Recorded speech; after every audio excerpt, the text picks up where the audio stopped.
గౌరవనీయులైనటువంటి సభాధ్యక్షులకు, అడిలైడ్లో స్వర్గీయ నందమూరి తారక రామారావు గారి సినీ వజ్రోత్సవాలను, చంద్రబాబు నాయుడు గారి జన్మదిన వేడుకలను అద్భుతంగా జరుపుతున్నటువంటి అడిలైడ్ కమిటీ సభ్యులకు, ఇక్కడికి విచ్చేసినటువంటి అతిథులకు, ఈ సభా ప్రాంగణంలో ఉన్నటువంటి తెలుగు వారందరికీ, ఈ కార్యక్రమానికి అన్ని రకాలుగా సహకరించిన వారందరికీ పేరు పేరున ధన్యవాదాలు తెలియజేస్తున్నాను.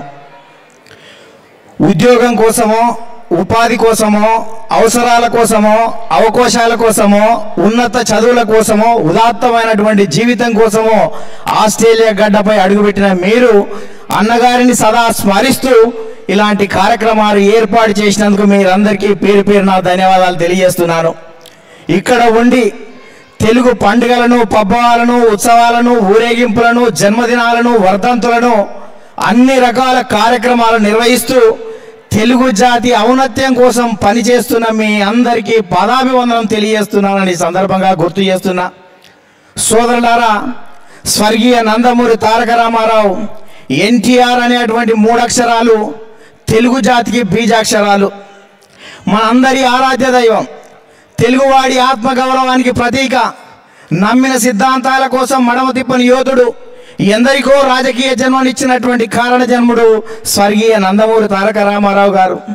తెలుగు జాతి ఆత్మగౌరవ పరిరక్షణ యోధుడు, బడుగు బలహీన వర్గాలకు రాజకీయ జీవితాన్ని ఇచ్చిన మహానుభావుడు, పేదల సంక్షేమం కోసం నిర్విరామంగా కృషి చేసిన అజరామరటువంటి యోధుడు, రైతుల సంక్షేమం కృషి చేసినటువంటి మహనీయుని జన్మదిన వేడుకలని, సినీ జీవితాన్ని పెద్ద ఎత్తున కూడా ప్రపంచవ్యాప్తంగా మొన్నటి వరకు శతజయంతి ఉత్సవాలు జరిపాం. అందుకనే ఎన్టీ రామారావు గారు అంటే నటుడిగా, నాయకునిగా, సంఘ సంస్కర్తగా, సామాజిక మార్పులకు స్ఫూర్తిగా, సంక్షేమ ప్రదాతగా, సాంస్కృతిక పునరుజ్జీవ వ్యవస్థకు వ్యక్తిగా ముందుకు పోతున్నటువంటి ఆ మహనీయ యొక్క జ్ఞాపకాలు ప్రతి వ్యక్తిలోనూ ఉన్నాయని సందర్భంగా గుర్తు చేస్తున్నాను. అందుకనే ఆ మహనీయుని గురించి చెప్పాలంటే, పలకాలంటే, రాయాలంటే అక్షరాలు సైతం అశ్వాల్లాగా పరిగెడతాయి. అందుకనే తెలుగు భాష ఉన్నంతకాలం, తెలుగు జాతి ఉన్నంతకాలం తెలుగు వారి గుండెల్లో సదా చిరస్మరణీయంగా ఉండేటువంటి వ్యక్తి స్వర్గీయ నందమూరి తారక రామారావు గారు. మరణం లేని జననం అతనిది, మరణించి జనం హృదయాల్లో జీవిస్తున్నటువంటి మహానాయకుడు. ఒక తరాన్ని శాసించాడు, ఒక తరాన్ని ప్రభావితం చేశాడు, ఒక తరానికి మార్గదర్శకుడయ్యాడు. అతడే ఒక స్ఫూర్తి, అతడే ఒక చైతన్యం, అతడే ఒక దిక్సూచి, అతడే ఒక మార్గదర్శి, భవిష్యత్ తరాలకు దిక్సూచిగా మలిచినటువంటి వ్యక్తి స్వర్గీయ నందమూరి తారక రామారావు గారు.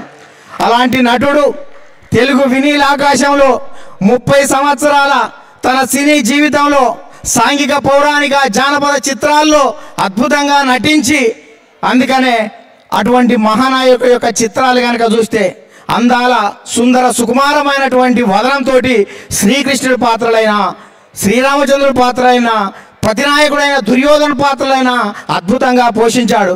రాముడైనా, కృష్ణుడైనా, భీముడైనా, భీష్ముడైనా, బృహన్నలైనా, దుర్యోధనుడైనా, అర్జునుడైనా ఏ పాత్రలో వేసినా, అడవి రాముడైనా, తోట రాముడైనా, డ్రైవర్ రాముడైనా, వేటగాడైనా ఏ పాత్ర వేయాలన్నా ఆ పాత్రలో విలీనమైనటువంటి వ్యక్తి స్వర్గీయ నందమూరి తారక రామారావు గారని సందర్భంగా గుర్తు చేస్తున్నా.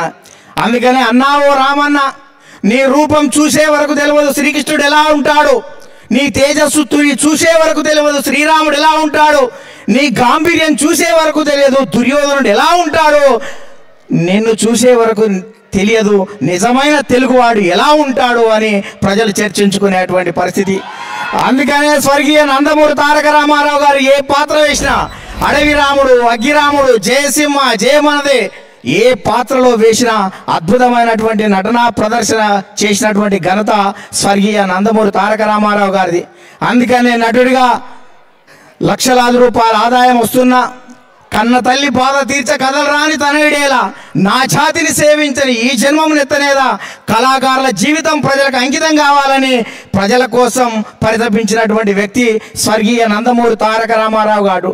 నటుడిగా అఖిలాంధ్ర ప్రజానికం నీరాజనాలు అందుకుంటున్న వేళ, తెలుగువాడిలో ఆత్మగౌరవం అడగంటిపోతున్నటువంటి వేళ, ఢిల్లీ పురవీధుల్లో తెలుగువాడి ఆత్మగౌరవం దిగజారుతున్న వేళ, 2000 సంవత్సరాలు కలిగిన తెలుగు జాతి యొక్క ప్రతిష్టను పెంచాలని తెలుగువాడి ఆత్మగౌరవాన్ని పెంచాలని, గాఢాంధకారంలో ఉన్నటువంటి తెలుగు జాతికి వెలుగులు ప్రసాదించాలని, గడిలలో ఉన్న రాజకీయాన్ని గరీబుల ముందు ఉంచాలని, అంతులేని అరాచకాల అధికార పార్టీకి అడ్డుకట్ట వేయాలని రాజకీయ రంగ ప్రవేశం చేసి అద్భుతమైనటువంటి విధానాల ద్వారా తెలుగుదేశం పార్టీకి శ్రీకారం చుడితే, రంగులు వేసుకునే తెరపై నటించే వాడికి రాజకీయం ఏం తెలుసని ఎగతాళి చేస్తే, ఆ వెండి తెరపై నుంచే ఓ తెలుగుదేశం తెలుగు గడ్డపై అడుగుపెట్టి తెలుగుదేశాన్ని స్థాపించి 9 నెలల్లోనే తొడగొట్టి అధికార పార్టీని పడగొట్టిన చరిత్ర మన అన్నగారిది అని ఈ సందర్భంగా గుర్తు చేస్తుంది.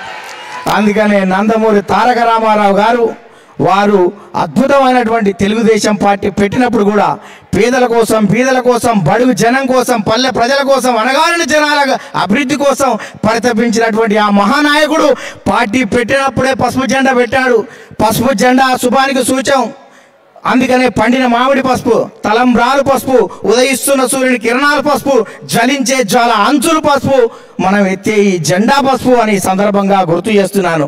అందుకనే కార్మికుల కోసం, కర్షకుల కోసం, బడుగు జనం కోసం అనునిత్యం శ్రమించినటువంటి స్వర్గీయ నందమూరి తారక రామారావు గారు ఆ జెండాలో అన్ని గుర్తులుండేలా చూశాడు. అందుకనే భూస్వాములు, ఆసాంలో, జమీందారులు, జాగీర్దారులు, దేశ్ముఖులు, దేశపాండేలు, పటేళ్ళు, పటవారీలు కాకుండా గరీబుల బిడ్డలకు రాజకీయ చైతన్యం ఇచ్చాడు, ప్రజలకు రాజకీయ చైతన్యం ఇచ్చాడు, బలహీన వర్గాలకు రాజకీయ జీవితం ఇచ్చాడు, ప్రజలకు సంక్షేమ ఫలాలు అందించాడు, గ్రామాలకు మౌలిక సౌకర్యాలు ఇచ్చాడు. 125 మంది పోస్ట్ గ్రాడ్యుయేట్లకు, 28 మంది పోస్ట్ గ్రాడ్యుయేట్లకు, 20 మంది డాక్టర్లకు, 47 మంది లాయర్లకు చదువుకున్న వారికి రాజకీయ అవకాశం కల్పించినటువంటి చరిత్ర స్వర్గీయ నందమూరి తారక రామారావు గారిది. అందుకనే రామనని నీది లెఫ్టిజమా రైటిజమా అంటే లెఫ్టిజం కాదు, రైటిజం కాదు, నాది హ్యూమనిజం అని చాటినటువంటి మహనీయుడు. అందుకనే ఈ ప్రపంచవ్యాప్తంగా ఇవాళ సమాజమే దేవాలయం, ప్రజలే దేవుళ్ళని చాటినటువంటి ఏకైక నాయకుడు నందమూరి తారక రామారావు గారని ఈ సందర్భంగా గుర్తు చేస్తూ, అలాంటి మహానాయకుడు 2 రూపాయల కిలో బియ్యం, జనతా వస్త్రాలు, మహిళలకు ఆస్తి హక్కు, మధ్యాహ్న భోజనం, ఎస్సీ ఎస్టీ అనేక సంక్షేమ పథకాలను పెట్టినటువంటి ఆ మహనీయుని యొక్క జ్ఞాపకాలను నెమరేసుకుందాం. తెలుగు జాతి ఔన్నత్యాన్ని భారతదేశానికి చాటినటువంటి వ్యక్తి అతనైతే మన ప్రియతమ నాయకుడు నారా చంద్రబాబు నాయుడు గారు రామన్న రూపుదిద్దిని పార్టీని చంద్రన్న తీర్చిదిద్దాడు అని సందర్భంగా గుర్తు చేస్తున్నా. చంద్రబాబు నాయుడు గారు తెలుగుదేశం పార్టీకి అధ్యక్షుడైన తర్వాత, ముఖ్యమంత్రి అయిన తర్వాత పేదల కోసం, పేదరిక నిర్మూలన కోసం, అసమానత లేని సమాజ నిర్మాణం కోసం అనేక సంక్షేమ పథకాలను ముందుకు తీసుకుపోతున్నటువంటి వ్యక్తి చంద్రబాబు నాయుడు గారు. అందుకనే చంద్రబాబు నాయుడు గారి 50 సంవత్సరాలు 1950 ఏప్రిల్ 20న జన్మించి ఇప్పటికీ 75 సంవత్సరాలు దాటితే తన 75 సంవత్సరాల వయసులో 47 సంవత్సరాల రాజకీయ జీవితంలో 15 సంవత్సరాలు ప్రతిపక్ష నేతగా, 16 సంవత్సరాలు ముఖ్యమంత్రిగా ఈ దేశంలో ప్రపంచవ్యాప్తంగా ఉన్నటువంటి అనేక మంది అగ్రనేతలని, అగ్రగణ్యులు సైతం మెప్పించినటువంటి మహానాయకుడు చంద్రబాబు నాయుడు. అందుకనే విద్యార్థిగా, విద్యార్థి నాయకునిగా, ఎకానమిస్ట్గా, గోల్డ్ మెడలిస్ట్గా, అడ్మినిస్ట్రేటర్గా, ఎమ్మెల్యేగా, మంత్రిగా, ముఖ్యమంత్రిగా, ప్రతిపక్ష నేతగా, విజనరీ లీడర్గా ప్రపంచవ్యాప్తంగా మన్నలు పొందినటువంటి చంద్రబాబు నాయుడు గారు తన జీవితం మొత్తం ప్రతిరోజు, ప్రతి గంట, ప్రతి నిమిషం ప్రజల మధ్యనే ఉన్నాడు. మన ఓడిపోతే పారిపోతాడు అనుకున్నారు, ఓడిపోతే పారిపోవడానికి పరుగు పందెం కాదురా నాది ప్రజాబంధమని మళ్ళీ లేచినటువంటి వ్యక్తి నారా చంద్రబాబు నాయుడు గారు అని సందర్భంగా గుర్తు చేస్తున్నా. అందుకనే చంద్రబాబు నాయుడు గారు అనునిత్యం 20 సంవత్సరాల విజనరీ లీడర్. ఇవాళ మొన్నటి వరకు కోవిడ్లో వ్యాక్సిన్ కనుక్కుంటే దేశం మొత్తం సగర్వంగా ప్రపంచానికి చెప్పింది, భారతదేశం ఈ వ్యాక్సిన్ కనుక్కుంది కోవిడ్ కానీ దేశం తలెత్తి నిలబడింది. అంటే దానికి కారణం 20 సంవత్సరాల క్రితం 1998 సంవత్సరంలో చంద్రబాబు నాయుడు గారు జినోమ్ వ్యాలీ పెట్టడం వల్ల ఆ జినోమ్ వ్యాలీ నుంచి ఉత్పత్తి అయినటువంటి మెడిసినే ఇవాళ కోవిడ్కు మందైంది. అందుకనే ఈ దేశం మొత్తం నన్ను అడిగితే పార్లమెంటులో సన్మానం చేయాలి అటువంటి మహానాయకుడు చంద్రబాబు నాయుడు గారు. దేశం 20 సంవత్సరాల ముందు తర్వాత ఆలోచించేది చంద్రబాబు నాయుడు గారు ఈరోజు ఆలోచిస్తాడు, తెలుగుదేశం పార్టీ ఈరోజు ఆలోచిస్తుంది. ఇవాళ ఎవరు ఆలోచించినప్పుడు ఐటీ గురించి ఆలోచించాడు, ఇవాళ అటువంటి మహానాయకుడు. అందుకనే చంద్రబాబు నాయుడు గురించి చెప్పాలంటే ఎన్ని గంటలైనా చెప్పేటువంటి వ్యవస్థ ఉంది. అతని వల్ల ఇన్ఫోసిస్ వచ్చింది, తర్వాత మైక్రోసాఫ్ట్ వచ్చింది, ఐఆర్డి వచ్చింది, ఐసిఐసి వచ్చింది, నల్సార్ వచ్చింది, నేషనల్ ఇన్స్టిట్యూట్ ఆఫ్ కన్స్ట్రక్షన్ వచ్చింది, బయోటెక్నాలజీ పార్కులు వచ్చినాయి. ఇటువంటి అనేక కంపెనీలు తీసుకొచ్చినటువంటి వ్యక్తి నారా చంద్రబాబు నాయుడు గారి అతని నేతృత్వంలో మన జీవితంలో ఏదైనా అదృష్టం చేసుకున్నామంటే చంద్రబాబు నాయుడు గారి సారథ్యంలో పనిచేసేటువంటి అవకాశం రావడమే ఇది ఒక అదృష్టంగా భావిస్తున్నాం.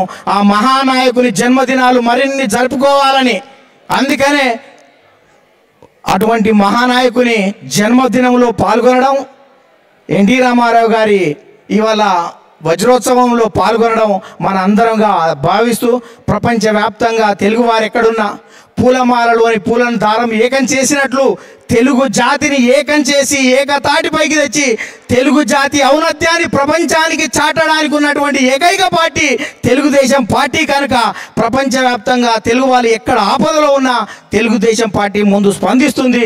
చంద్రబాబు నాయుడు గారు స్పందిస్తుండ్రు. అందుకనే ఈ జాతిని మహోన్నతమైనటువంటి జాతిగా ప్రపంచంలో తీర్చిదిద్దవలసినటువంటి బాధ్యత మన అందరికీ ఉందని మీ అందరికీ విజ్ఞప్తి చేస్తూ దేశంలో ఉంటున్నటువంటి కన్న వారిని, ఉన్న ఊరిని, తెలుగు భాషను, తెలుగు జాతిని మీద మమకారంతో ఇలాంటి అనేక కార్యక్రమాలను నిర్వహిస్తున్న మీ అందరికీ పేరు పేరున ధన్యవాదాలు తెలియజేస్తూ ముగిస్తున్నాను. ధన్యవాదాలు. థ్యాంక్ యూ సో మచ్ అండి. ఒక్క నిమిషం.